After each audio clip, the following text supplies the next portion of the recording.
Assalamualaikum warahmatullahi wabarakatuh. Waalaikumsalam warahmatullahi wabarakatuh. Assalamualaikum warahmatullahi wabarakatuh. Warahmatullahi wabarakatuh. Buah salak, buah semangka. Yang jawab salamnya kompak, insya Allah bininya 2. Jangan yang ribet. Insya Allah ahli surga. Tahun depan bisa haji. Bulan besok umroh. Itu yang aminnya kenceng. Yang nggak amin saya doain mudah-mudahan pulang dari sini ntar sendalnya pada hilang deh ya. Suruh siapa nggak amin. Alhamdulillah, alhamdulillahi wa kafa, wassalatu wassalamu ala rasulil mustafa Sayyidina wa maulana Muhammadin wa ala alihi wa ashabihi ahli sidqi wal wafa, amma ba'du. Yaqulullahu ta'ala fi kitabihil karim, a'udzu billahi minasyaitonir rajim, bismillahirrahmanirrahim. Laqad khalaqnal insana fi ahsani taqwim. Sadaqallahul azim. Hadaratul mukarramin, para alimil ulama wal asatidil kiram, wabil khususul khusus murabbi ruhina, guru kita al mukarram wal muhtaram ad-da'i ila Allah Kiai Haji Ali Mustafa Al-Hafidh MA. Teriring doa semoga Allah subhanahu wa ta'ala angkat semua penyakitnya, Allah sehatkan badannya, Allah tambahkan keberkahan dan kemuliaannya, amin ya Allah ya rabbal alamin. Amin, amin, amin. Juga kita para murid-muridnya mudah-mudahan diberikan ilmu yang bermanfaat. Al-Mukarram wal-Muhtaram, guru kita bersama ad-da'i ilallah Kiai Haji Diyauddin Sanusi MA, wa ta'anallahu bituli hayati wa nafa'anallahu bi'ulumihi fid darain, amin ya Allah ya rabbal alamin. Guru kita Ustaz Muhammad Rusli Effendi SPDI, Ustaz Bazi Ali, Ustaz Komarudin SPDI, serta asatidah lainnya yang mohon maaf namanya nggak disebut satu persatu, namun insya Allah tidak mengurangi rasa hormat dan ta'zim saya kepada para guru semua, panitia serta ketua majelis ta'lim, para pencari hidayah, MC serta bapak-bapak hadirin jamaah majelis ilmu yang dimuliakan Allah subhanahu wa ta'ala. Bersyukur kita kepada Allah subhanahu wa ta'ala dengan mengucapkan alhamdulillahi rabbil alamin.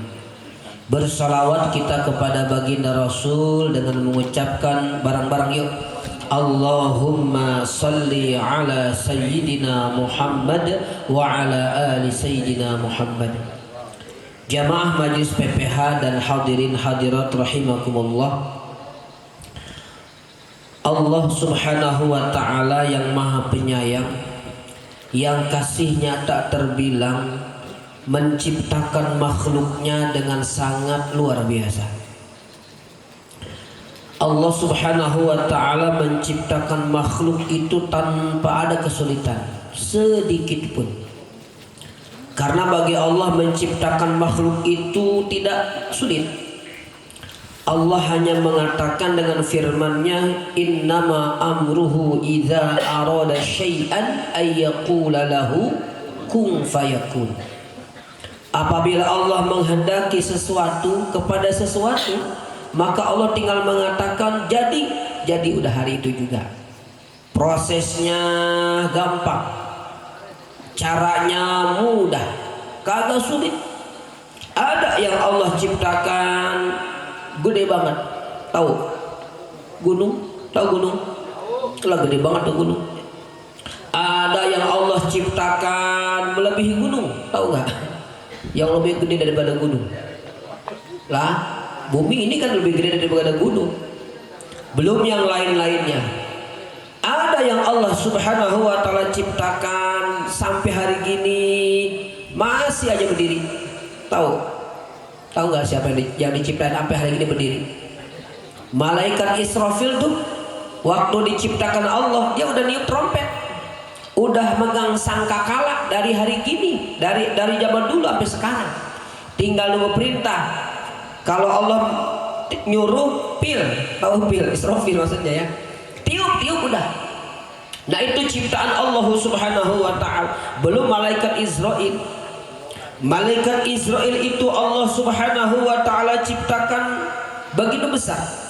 Saking besarnya para ulama mengatakan apabila manusia dari zaman Nabi Adam sampai hari kiamat ditaruh di kepalanya malaikat Israel, itu tidak akan jatuh satu orang pun. Ibarat megang piring, tahu piring Pak? Nah itu depan Bapak kan piring tuh ya. Itu kalau piring ditaruh beras, satu centong, dua centong, tapi udah jadi nasi ya. Kalau beras mah gak enak ya. Itu kira-kira jatuh apa kagak? Lah kagak. Itu baru kepalanya doang Pak, belum yang lainnya. Coba bayangkan, itu malaikat Israil alaihi salam yang nyabut nyawa kita nanti. Tahu malam ini kali dicabut duluan saya, wallah alam. Ada yang ngaminin, saya tempeleng kali ya. Iya, Ustaz lagi ceramah suruh mati. Tapi moga-moga husnul khatimah. Amin Allahumma amin. Belum yang lainnya Pak. Jadi Allah itu Pak menciptakan makhluk tanpa ada kesulitan. Ada yang Allah ciptakan punya akal doang, malaikat. Emang malaikat mah Allah ciptakan taatnya luar biasa Pak, nggak kayak kita. Kalau kita kan mohon maaf ya, emang ada akalnya, tapi ada yang lain-lainnya. Kalau malaikat hanya akal, maka taatnya kepada Allah Subhanahu wa taala luar biasa. Sampai hari kiamat malaikat nggak pernah buat dosa. Ada yang Allah Subhanahu wa taala ciptakan yang namanya hewan. Tahu hewan Pak? Kemarin di sini banyak hewan, sapi.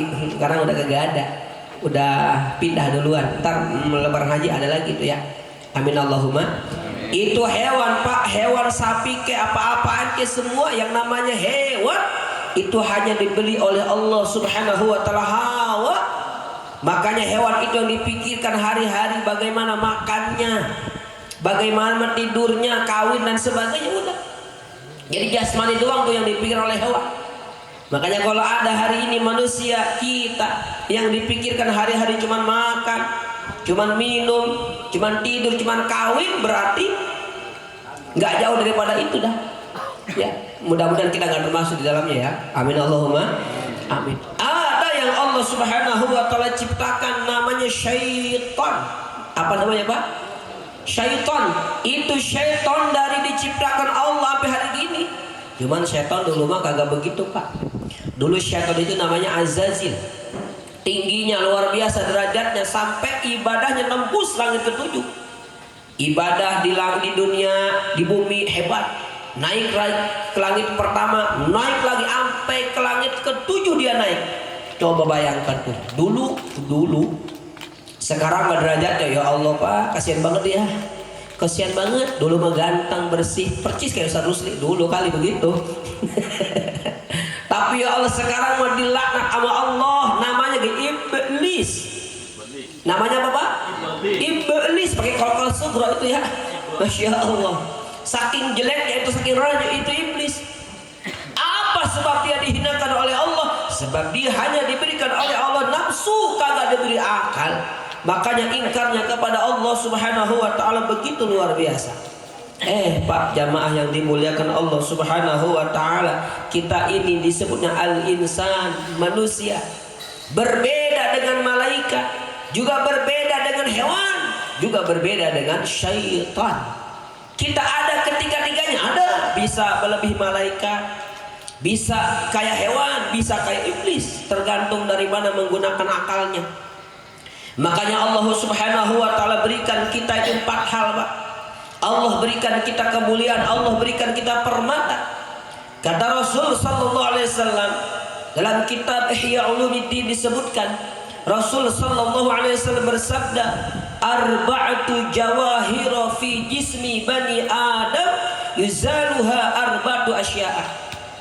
Nabi sampaikan ada 4 permata dalam diri manusia yang Allah Subhanahu wa taala berikan di setiap manusia. Yang mana 4 permata ini Pak bisa hilang disebabkan 4 hal lainnya. Saya nggak akan bahas 4-4-nya, takut pada muntah semua. Kalau iya sebab satu dibahas kayak Daudi nanti yang bahas. Yang kedua ada satu saya bahas. Jadi saya cuma ngebuka doang ini mah ya. Kagak dibahas semua. Kalau dibahas semua repot urusan sampai pagi. Kira-kira siap ngaji sampai pagi? Siap? Bohong. Ini aja udah pada gempor semua ya. Jamaah yang dimuliakan Allah Subhanahu wa taala. Jadi setiap manusia itu punya 4 permata ini. Kata Rasul sallallahu alaihi wasallam, yang pertama yang Allah berikan kepada kita fal aql, akal. Tadi disampaikan di awal, malaikat punya apa, Pak? Punya akal. Kita juga punya akal. Maka derajat kita, Pak, kata ulama, kalau kita mampu menggunakan akal dengan baik, maka Allah muliakan kita. Sampai diterangkan dalam kitab Nasaihul Ibad, tuba liman aqluhu amiran wa hawahu asiran. Sungguh beruntung siapa mereka yang beruntung? Orang yang menggunakan akalnya dengan baik, dijadikan akalnya raja, lalu hawa nafsunya dijadikan sebagai tawanan. Mulia tuh orang. Percis kayak zaman PPH. Amin, ngapa amin? Ya amin. Amin ya Allah ya Rabbal. Takut amat bilang amin, Pak. Nah, iya, tinggal amin doang apa? Ya cuman jangan diserapan ke sana ngapa ya? Amin ya amin aja gitu ya, insya Allah. Amin. Nah, iya. Jadi jamaah yang dimuliakan Allah, orang mulia itu begitu. Akalnya dipakai, digunakan sebagai alat untuk menyembah kepada Allah Subhanahu wa ta'ala. Sebab kata ulama, kata Imam Ibnu Hajar Al-Asqalani dalam mendefinisikan akal itu, boleh menyatakan jauhirun ruhaniyun. Yang namanya akal itu adalah permata yang Allah Subhanahu wa ta'ala ciptakan dari setiap manusia, yang dapat membedakan mana baik mana buruk. Jadi akal itu, Pak, Allah ciptakan sengaja dalam diri manusia agar mampu menggunakan yang baik. Tuh ke pengajian datang, ini mengaji kalau kita maunya doang. Ada begitu? Ada. Mau kriaan pada ngaji, ya mau selamatan pada ngaji, sakit batuk bengek ngaji. Sebab apa? Kalau di majelis makanannya ada kue, ada kopi, di rumah boro-boro kagak ada. Ada yang begitu? Ada. Iya. Itu kalau Allah Subhanahu wa ta'ala berikan kita akal, Pak, bisa membedakan. Oh ini baik, lakuin. Oh itu buruk, tinggalin. Begitu. Itu akal. Nah, jamaah yang dimuliakan Allah Subhanahu wa ta'ala, makanya alat ini jangan ampe, Pak, kita nggak gunain dengan baik. Kalau Allah sudah berikan kita akal, yang kedua Allah berikan apa? Allah berikan kita agama. Saya mau tanya, Pak, nikmat agama lebih gede gak daripada nikmat sehat? Pak, jawab ngapa? Kemarin tetangga saya gak ada yang jawab, pada mati semua itu. Kalau semut gak bisa jawab. Disiar loh ya, mati dia. Jadi agama ini, Pak, nikmat yang paling besar. Makanya kita doa sama Allah tuh apa? Minta diberikan keselamatan dalam agama kita. Kita doa tuh sama Allah, Allahumma inni as'aluka salamatan fiddin. Ya Allah, berikan kami keselamatan dalam agama kami.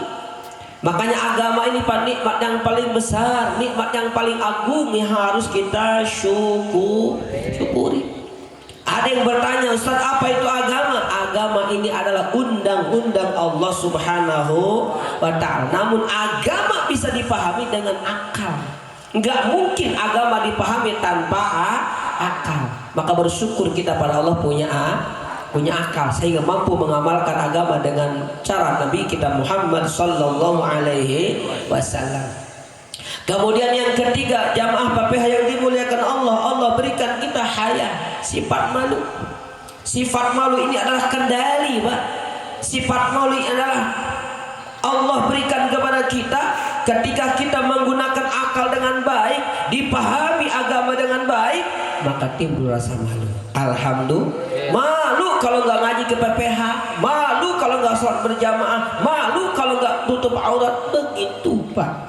Sebab apa? Ketika dia punya akal digunakan dengan baik, agamanya dipahami dengan baik, maka timbul rasa malu. Cuman jamaah yang dimuliakan Allah, Imam Ibnu Hajar Al-Asqalani membagi malu ini jadi dua. Yang pertama kata Imam Ibnu Hajar, hayaun nafsiyun. Yang kedua hayaun imaniyun. Apa itu hayaun nafsiyun? Sifat malu yang Allah berikan pada setiap manusia, umum diberikan, kecuali orang yang emang rada-rada gak punya malu dah. berani buka aurat, ya kan, berani macam-macam di depan umum, itu mah udah nggak ada rasa malunya. Yang jelas setiap manusia diberikan hayaun nafsiyun, malu dari setiap manusia. Namun ada yang Allah berikan namanya hayaun imaniyun. Siapa mereka? Sifat malu untuk berbuat dosa dikarenakan takut kepada Allah Subhanahu wa taala. Maka moga-moga kita termasuk orang yang punya malu, Pak. Sebab malu itu kata Nabi apa dalam hadis itu? Malu itu sebagian daripada iman. Ya, mudah-mudahan kita punya malu, Pak ya. Tapi nggak malu-maluin deh ya. Amin Allahumma. Yang terakhir jamaah yang dimuliakan Allah, Allah berikan kita yang namanya amal soleh. Amal soleh itu adalah buahnya. Setelah dia memiliki akal yang baik, digunakan dengan baik, agama dipahami dengan baik, sehingga ada kendali malunya itu digunakan dengan baik, maka timbullah amal soleh. Sehingga amal soleh itu buahnya. Makanya wajar kalau PPH ini rutin tiap malam Rabu, sebab apa? Udah ada buahnya. Alhamdulillah. Guru kita dulu ya Allah dari 2 orang, dari 3 orang, coba bayangin, ucuk-ucuk datang ngajarin kita tanpa minta bayaran. Betul banget? Dari 4 orang sampai segini kita ngaji. Itu apa? Buahnya sekarang alhamdulillah. Maka mudah-mudahan kita bisa istiqomah. Amin Allahumma. Amin Allahumma. 4 hal, Pak. Kalau saya lanjutin panjang, sebab saya nggak mau lanjutin, itu aja deh ya. Cuman ada nanti yang bisa hilang tuh ya. 4 hal ini yang Allah berikan sama kita bisa hilang. Kita punya akal bisa hilang. Kita punya agama bisa hilang. Kita punya malu juga bisa hilang.